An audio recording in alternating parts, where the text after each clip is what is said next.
Okay, well, hello, character design class.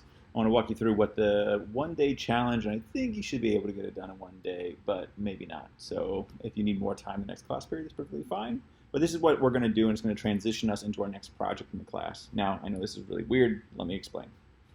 What I would like you guys to do is on your computers, find in Google search and just find imagery, and that imagery will then be combined to create a character. Now, the character you create will not just be random. In the design of the character, you must create context. So let me explain the context for my character that I've created here. And let me get rid of some of these guidelines here. There we go. So this is my character design.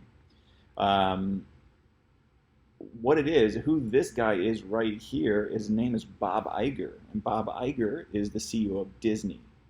So the context of the piece is when Disney bought Star Wars, The Last Jedi, right? It was for money and maybe has negative consequence, which I have by the Dracula teeth, that it was like kind of blood sucking the creativity out of the franchise, Star Wars franchise, or whatever, right? So this is my very nerdy portrait character that I've created. Now, what I would like you guys to do is do exactly this. The next project we're going to be working on is collage work, and it has a lot to do with textures and different patterns and how we can create a character through texture. So having several different textures on here, I like the combination, and then again, it's all about creating context between the images you choose. So a couple of things. One, you must choose high resolution imagery. Two, you must incorporate typography at some point in your character that you've created, because we're going to be doing that in the project. So let's see how that I experimented. If you look down here, I had several images that I didn't go with. I downloaded, these were all Bob Iger images, but I couldn't really get the angle of the face to work right, and so I felt like this is the one that really worked the best. So let me get rid of my other Bob Iger images down here. And instead of this Ben Franklin $100 note, I had the George Washington $1 bill that I was trying to use, but I couldn't get the face to line up correctly. George Washington's nose never really matched up perfectly with the Dracula, which never matched up, so I kind of got rid of that one. So you're going to be downloading a lot of images and kind of experimenting. Now, how could I have included typography? Well, let's say that I didn't really like this Last Jedi thing that I have up here. I don't think it really looks good. So maybe I could have included, instead of that, I could have included, maybe I could have done Mickey Mouse ears instead. And maybe instead of having that typography, because you have to include typography, maybe I could have done that.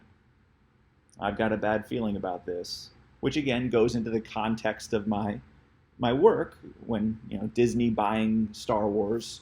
And I have a bad feeling. Plus, this is a line from the Star Wars film. So it, again, brings you back into Star Wars as well. Whether you like this, whether you like this better, I mean, it's entirely up to you. But if you guys remember, to check for understanding, how do you create that look in here? You do that with blending modes, if you remember here. So you can choose all these different types of blending modes to put those in. There's lots of ways to do this. So download the images, put them in here, but what I want you to do is really pay attention to how the faces line up. So if you look here, these are the important places. Notice that it's not coincidental that that line and this line perfectly line up, and that the nose comes down and perfectly goes into this nose. Or when I come here, the hairline here perfectly goes into the typography.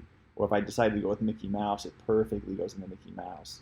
So we're trying to keep the design of the face of the character we're creating the same proportionately, the nose to the ear to the ear. This will take a little while to find images that line up because the faces all got to be pointing in the right direction. But take the time, look for them. Okay. Now, how do we go about doing this and getting started? So I'm going to go ahead and build another document real quick. File, new. And I'm going to build a document, and I'm going to say a width of 8 and a height of 10. 300 resolution's great. RGB color mode's awesome. A white background works perfect. And I hit create. All right. Now, I want to divide this into 4 equal fields because I want you to have 4 different images that work together. Okay? So to do that, I'm going to do a little trick. I'm going to create a rectangle. I got my rectangle tool right here. It may be somewhere else on your tools, but mine's right there. And I'm going to create a rectangle. Okay? And then I'm going to make sure to drag it right up to the very top of my field here working in my artboard. I'm going to duplicate it. I duplicate it by holding down Option. And I duplicate, and now I got a second one, and I got a third one, and I got a 4th one. Okay, so there's 4 squares in there. They're all different colors, or they're all the same colors. You can't really see. But if I click and drag to select all of them, you'll see that they're all selected. And they're only selected as if this auto selects on. So if I click and drag, and they're not auto selected, nothing happens. So see, so click on auto select. Click and drag, it'll now select anything that this rectangle touches. And I'm going to transform it by holding Command T and then dragging down. Now what you have here are the equal dividing lines right there. And I can, from my rulers, come and drag down on those lines to create my equal fields. Just like that. If you don't see the rulers, you find them in View, and then Rulers, right there. And then once you've done that, you just delete all of these shapes because you really didn't need them. You were just using them to kind of like create the perimeters for your 4 equal spaces. Now that I have imagery, I can bring in, like, let's say I was going to bring in at one point this guy here, and try to use that for maybe the top of the head. If I bring it in, draw it with my rectangular marquee tool right here. If I create a square right there, just over that shape, and then I hold down the layer mask, notice it'll get rid of everything else on that layer. And so I can do the same thing. I can bring in maybe this Bob Iger's face here.